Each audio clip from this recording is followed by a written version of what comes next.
Bom pessoal, Leandro Ramos aqui do canal Professor Ramos para mais um review. E no review de hoje aqui eu vou mostrar para vocês uma placa-mãe bem interessante, custo-benefício para quem quer montar um Ryzen, ou seja, um processador AM4, um Ryzen 3 com vídeo integrado, um Ryzen 5 com vídeo integrado, ou como eu estou usando aqui com vídeo off-board, ou até um Ryzen 7, por que não?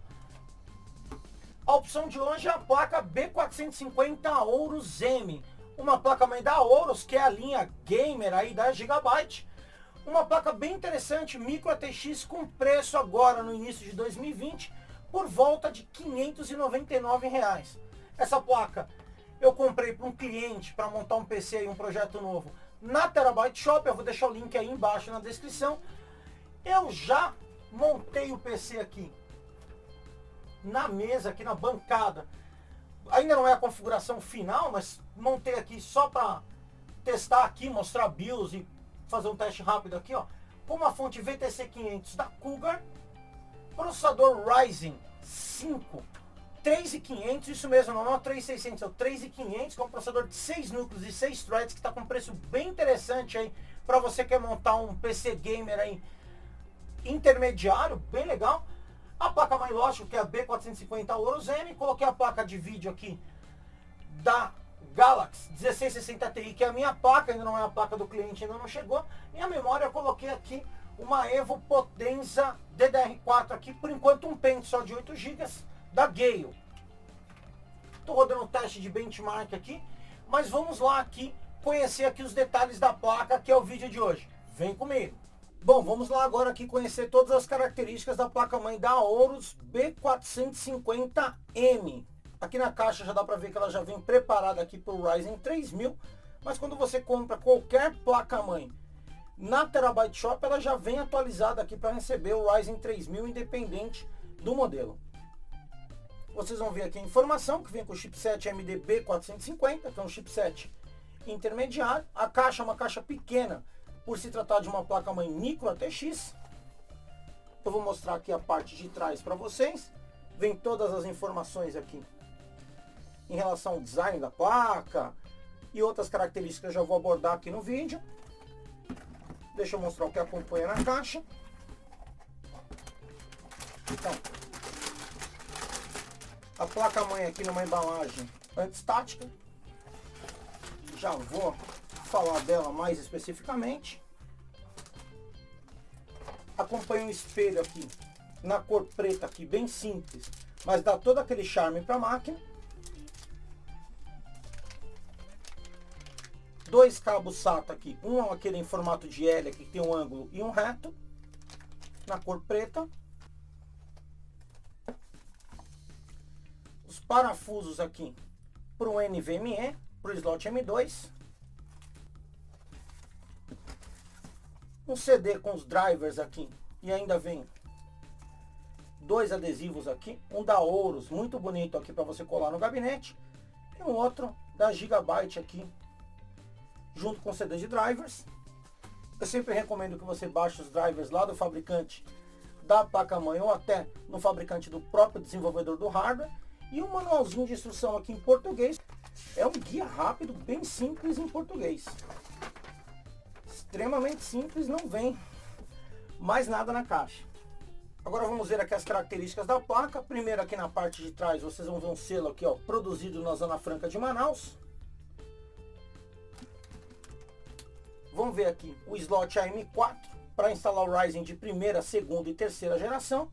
Vamos ver aqui um dissipador de calor, que é algo muito importante aqui no VRM. Só vem dissipador nesse VRM aqui, não vem dissipador desse lado. Essa placa-mãe conta com 4 fases, cada 2. Deixa eu virar aqui para vocês verem melhor. Cada 2 aqui é uma fase. Então, 1, 2, 3, 4 fases. E o estranho é que essa fase aqui, que faz parte da alimentação do processador, não vem com dissipador de calor. Essas outras 3 fases aqui são para vídeo integrado. Então, se você vai usar vídeo integrado, não vai ter refrigeração no VRM do vídeo integrado aqui. E tem uma fase que ficou sem refrigeração. Eu particularmente gosto de placa quando tem dissipador aqui nos dois lados, ou seja, completo aqui no circuito do VRM. Mas para o uso que eu vou fazer dessa placa aqui, que é um processador até 65 watts, é um uso tranquilo. Eu já não recomendo, por exemplo, processadores que têm um consumo maior, por exemplo, 105 watts para uma placa tão simples. Aproveitando aqui falando dos bancos de memória, você vai ver aqui o VRM para alimentar aqui os bancos de memória. São 4 bancos de memória, totalizando aqui até 64 GB de memória, rodando no máximo a 3.200 MHz. Aproveitando aqui falando de refrigeração dos circuitos de fan, eu tenho um sysfan aqui para ligar uma ventoinha adicional, eu tenho um CPU fan aqui e tenho mais um conector de fan aqui do lado, então são 3. 1, 2, 3. Tendo em consideração que a gente vai ligar aqui o processador NES, o cooler do processador, eu teria 2 fãs disponíveis a mais aqui nessa placa-mãe. Eu gosto de placa-mãe com mais fã, mas a gente pode usar aquele conector em Y para usar mais fãs aqui. Vocês vão ver aqui o chipset com dissipador de calor bem simples aqui com o logotipo da Aorus, não tem RGB nem nada. Essa placa tem RGB nessa parte aqui que destaca a placa de áudio. Já falando aqui, é um áudio separado com capacitores aqui, ó, próprios para áudio. Vai ter a trilha aqui separando da placa-mãe essa trilha com RGB. É um áudio Realtek ALC 892 7.1. Deixa eu mostrar uma característica bem interessante dessa placa-mãe, na minha opinião, é o slot M2, para você colocar aqui um SSD NVMe. Deixa eu abrir aqui com a parafusadeira da Xiaomi. Se você tiver interessado, o review da parafusadeira está aí nos cards. Muito cuidado para não perder esse parafuso. Então vem com um dissipador de calor aqui de excelente qualidade. Aqui embaixo o thermal page, na hora de instalar não pode esquecer de tirar essa fitinha azul aqui para dar contato com o seu SSD NVMe. E aqui está o slot M2, onde eu posso colocar M2 de até 110 milímetros, de 42, de 80, de 110. Ou seja, do maior tamanho. Depois de instalar o NVMe, basta encaixar o dissipador de calor aqui. Por cima, ó, ele tem uma pecinha de metal aqui. E parafusar.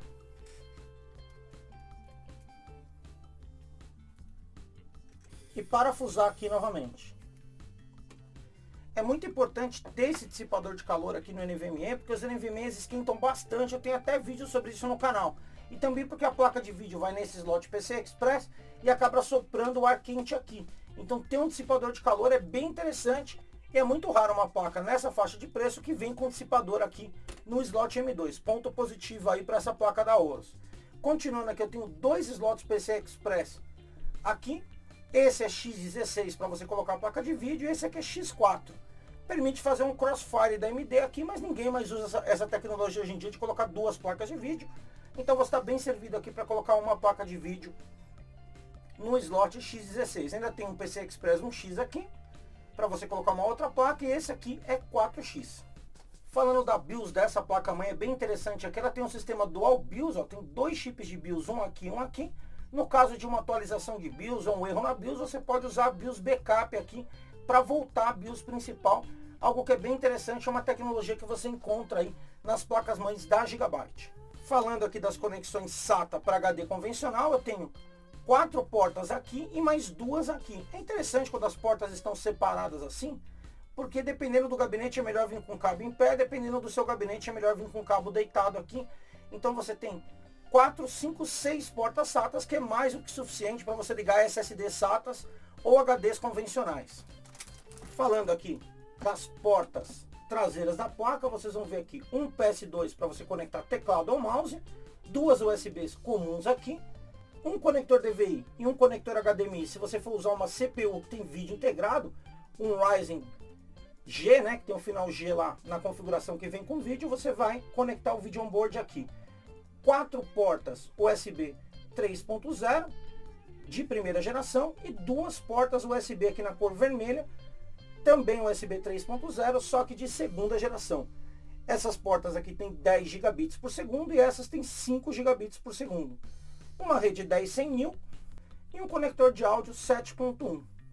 Já dá para aproveitar aqui e ver a trilha de áudio de sacada e os capacitores aqui específicos para áudio. Em relação aos conectores de alimentação, vocês vão ver o ATX 24 pinos aqui com os pinos sólidos, que dá menos problema, né? Então tem uma maior durabilidade. E aqui um conector ATX de 8 pinos, você vai precisar de uma fonte que tenha o conector de 8 e o conector de 24 para alimentar essa placa-mãe. Falando aqui das conexões, eu tenho a conexão aqui para áudio frontal, uma conexão para porta paralela e porta serial, que não é muito mais comum encontrar em placas, mas eu tenho aqui nessa placa ainda. Conectores para LED, vem um conector para LED aqui, daquele de 3 pinos, que se não me engano é 5 volts. Tem um outro conector para o LED de CPU aqui com 4 pinos. E mais um conector daqueles RGB de 5 pinos aqui. Então tem um conector de 3, um conector de 5 e um conector de 4. Tem todas as possibilidades aqui. E tem mais um RGB de 4 pinos aqui na parte de cima. Continuando aqui, eu tenho um USB aqui. Para o painel frontal 1.0 eu tenho 2 conectores aqui para você ligar até 4 portas. E uma porta para você ligar o USB 3.0 no seu gabinete, logicamente. Se o gabinete tiver a tecnologia aqui, o já conhecido e terrível conector para você conectar o painel frontal, mas em tudo bem identificado, vem escrito aqui, facinho de montar. Uma outra característica interessante aqui no cantinho, ela tem aquele sistema de 4 LEDs para você identificar problemas aí na BIOS. Tem um LED para VGA, CPU, boot e DRAM. Então se a placa-mãe tem algum problema durante o post, ele vai acender um desses LEDs aqui, indicando o respectivo problema. Vocês vão ver também a bateria 2032 aqui em clássica, já vem instalada na placa. Então tá aí uma placa custando na faixa dos R$ 599, agora no início de 2020, muito bem construída. Na minha opinião, eu gostaria que ela tivesse um dissipador de calor no VRM aqui nessa parte de cima também, mas por motivos de redução de custo, provavelmente a Horus optou por não ter o segundo dissipador de calor aqui. E eu gostaria até que esse dissipador de calor fosse um pouquinho maior. Mas para o projeto que eu estou armando aqui, que é para um Ryzen de 65 watts de consumo, tá tudo beleza, vai funcionar numa boa. Bom, agora que você já conheceu todos os detalhes dessa placa-mãe, vamos dar uma olhada na BIOS aí. Sempre é interessante ver as opções de overclock, como é que funciona. Vem comigo. Então acessei a BIOS aqui da Gigabyte, apertando Delete no momento da inicialização. É uma BIOS gráfica para você trabalhar com o mouse. Ela tem esse modo aqui que é o modo completo, e se você clicar aqui na parte de baixo, ó, você tem aqui Easy Mode, o modo fácil, onde você tem aqui todas as informações da máquina. Por exemplo, eu estou com o XMP ativo com a memória aqui Evo Potenza DDR4 rodando a 3200 MHz. Eu coloquei só um pente de 8 GB nessa máquina por enquanto, tá só para teste. Ele mostra aqui o meu HD que está com uma inicialização aqui, o FireCuda da Seagate. Ele mostra o processador que eu estou na máquina aqui, um Ryzen 5 3500 de 6 cores, 6 núcleos aqui. E a velocidade dele aqui, a frequência 3600 MHz. Ele mostra a placa-mãe, logicamente, B450 Aorus M. A versão da BIOS que é F50. Ele mostra que a temperatura do processador no momento, 40 graus. Ele mostra aqui o V-Core a 1.1, 1.8. E mais algumas configurações, por exemplo, aqui a configuração de RAID. Essa placa permite o RAID 0, 1 e 10. E aqui a configuração de ventoinha inteligente. Eu vou vir aqui para o modo clássico aqui em cima, apertar F2 ou clicar aqui, mais fácil com o mouse. E aí eu tenho as opções aqui, vamos chamar assim, de avançadas dessa BIOS. A BIOS da Gigabyte para mim é uma BIOS tranquila, já que eu tenho uma X370, também da Horus Gigabyte, que acompanha aqui o mesmo estilo de configuração. Aqui eu tenho as opções de frequência, no primeiro menu aqui no Meet, onde eu posso fazer o overclock do processador e também configurar aqui o perfil XMP da memória. Nota que já está definido aqui com perfil 1, rodando a 3200 MHz de maneira completamente estável. Eu também posso fazer o overclock aqui pelo menu periféricos, agora aqui só se eu tiver um Ryzen 3000, ou seja, um Ryzen de terceira geração. Eu tenho o menu aqui AMD Overclock e eu posso fazer o overclock aqui por esse menu aqui, na minha opinião, até mais fácil para quem faz overclock aí via BIOS, trabalhar aqui nessa opção. Deixa eu voltar aqui. Ainda no menu Meet aqui eu posso ver aqui como é que está a saúde do meu PC. Eu vejo aqui todas as tensões. Bem interessante. Eu tenho aqui as configurações avançadas da memória. Se eu quiser fazer, por exemplo, um overclock de memória, bem tranquilo. Eu tenho aqui as definições de ventoinha inteligente, se eu quiser controlar aqui as minhas fãs pelo setup. Eu normalmente faço esse controle de fã usando o software da placa-mãe, é bem mais fácil pelo Windows, mas posso fazer por aqui. E aqui o utilitário KeyFlash, para você fazer a atualização de BIOS. Ele não abriu aqui para mim, porque eu não tenho um pendrive aqui conectado na máquina, logicamente com uma BIOS para fazer a atualização. Eu já tenho um vídeo sobre esse assunto no canal, vou deixar em cima nos cards. Vou dar uma passada pelos menus aqui. Menu System mostra a versão da BIOS, o idioma aqui está em português, é bem interessante para quem está iniciando. Se eu clicar 2 vezes aqui, você vai ver que eu tenho uma série de opções aqui diferentes. Tem o menu BIOS aqui com a opção de boot, eu estou inicializando a máquina aqui pelo HD da Seagate, eu poderia mudar por aqui. Mais algumas outras opções aqui de senhas. Aqui em periféricos eu já falei aqui do AMD Overclocking, mas tem configurações aqui para você fazer, por exemplo, nas portas USB ou no NVMe, inclusive configurações de LED aqui para você configurar aqui como é que vai funcionar a iluminação RGB do seu PC pelo setup. Normalmente a gente faz isso pelo aplicativo, que é bem mais simples aí, o aplicativo da Gigabyte. Vou vir aqui para o menu chipset, eu tenho as opções aqui de configuração da porta SATA. Mais uma vez, eu posso configurar um RAID 0, 1 ou 5 ou a HCI, que é para usar aqui um SATA, é meu caso. Já está configurado aqui mais algumas outras configurações de porta SATA e tudo mais aqui. Tem o menu aqui de gerenciamento de energia e a opção aqui salvar e sair. Se eu quiser voltar aqui para o modo clássico, eu posso clicar no menuzinho aqui embaixo, ó, Easy Mode, e eu volto aqui para aquele modo mais amigável com a tela bonita aí. Na minha opinião, um setup bem simples de trabalhar aí. Vai permitir que usuários mais avançados façam overclock pela BIOS e configurem padrões de memória sem problema nenhum. Bom, resumindo aqui a escolha da placa-mãe, é uma placa-mãe interessante para quem quer gastar aí um valor intermediário, não quer gastar em R$1.000, R$1.200, R$1.300 numa placa-mãe, quer uma placa-mãe de qualidade. É uma boa escolha aí a B450 Aorus M. É uma placa pequena, vai caber no gabinete, aí também é mais barato, não precisa comprar um gabinete para uma placa-mãe ATX, por exemplo. É uma escolha para mim, para processadores de até 65 watts, mas a maioria dos Ryzen hoje trabalham em 65 watts, então se você pegar a terceira geração, você pode pegar aí um 3600, um 3500, pode pegar um 3700X, então você fica tranquilo aí para escolher os processadores. Se você escolher então um Ryzen 3, ou um Ryzen com vídeo integrado, tranquilo também. A preocupação principal aqui em relação a pegar um processador com mais watts, aí 95 watts, 105 watts, é a quantidade de fases da placa-mãe e a refrigeração. É lógico, já que ela só tem dissipador de calor de um lado, é um dissipador de calor bem simplesinho, conforme eu já mostrei no vídeo. Mas para um processador de 65 watts ela não esquentou. Aqui fiz diversos testes aí, empurra muito bem esse conjunto, né? A placa-mãe B450 Aorus M com Ryzen 5, 3500 ou 3600 ou até um 3700, por que não? Como uma placa de vídeo 1660 Ti, como eu estou usando aqui, ou até uma placa melhor, uma 2060 Super, por que não? Eu acho que faz um bom casamento, dependendo de quantos FPS você quer ou para que você quer a máquina. Eu vou fazer mais testes nesse setup ainda quando ele estiver completo, montagem do PC completo. Se você gostou do vídeo, não esquece de largar aquele joinha, se inscrever no canal que não é inscrito, ativar as notificações e até a próxima!